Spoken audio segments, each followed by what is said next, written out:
All right, today we're breaking down a powerful framework for taking back control. Now, this isn't about becoming some evil person, not at all. It's about architecting the version of you that actually wins. And it all starts by facing a really brutal truth. Just take a second and really let that one sink in.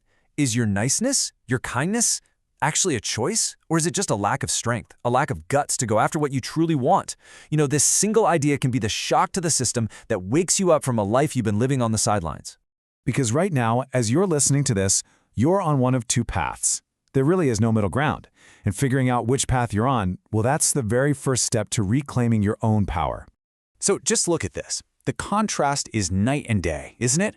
Over here, you've got the people pleaser, who's just trapped in this endless loop of needing everyone's approval, explaining every single move they make. And then you have the architect. They're not being mean, they're just unavailable.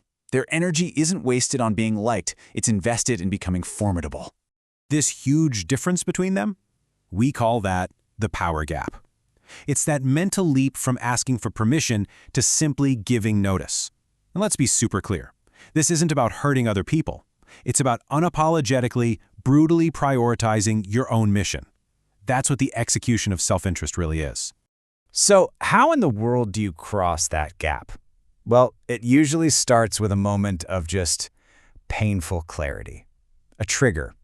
Let me tell you a story you might find uncomfortably familiar.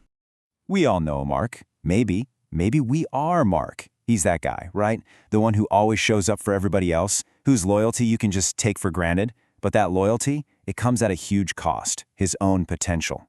5 years. Just think about that. 5 years of somebody else's dream being built on the back of his inaction. And then, one day it hits him. That kindness wasn't just unrewarded. It was expected. It was taken for granted. He wasn't the hero of his own story. He wasn't even the villain. He was just a side character. The one who only exists to help the real hero's story move forward. And that is the pain trigger. That's the snap that makes you want to tear up the script and rewrite the whole damn thing. So what happens after that snap?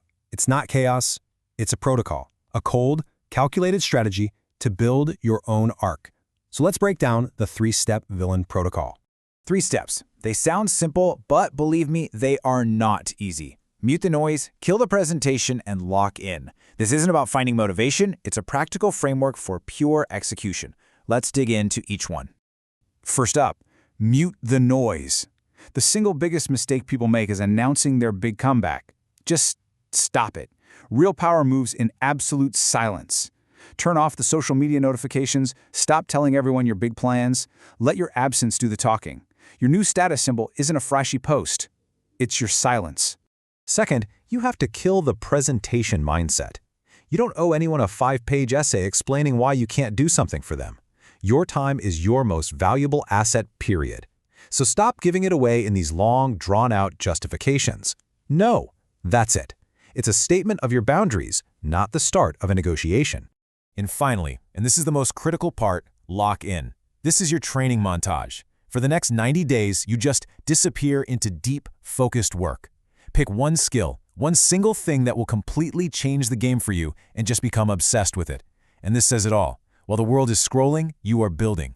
While they're just talking, you are moving. See, your villain arc isn't just a phase. It's a fundamental reprogramming of your entire system.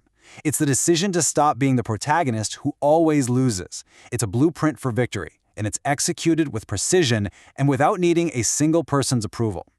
So the real question isn't whether you're capable of this, it's whether you're finally tired enough, tired of being the secondary character to finally do it. Your arc begins the very second you decide it does.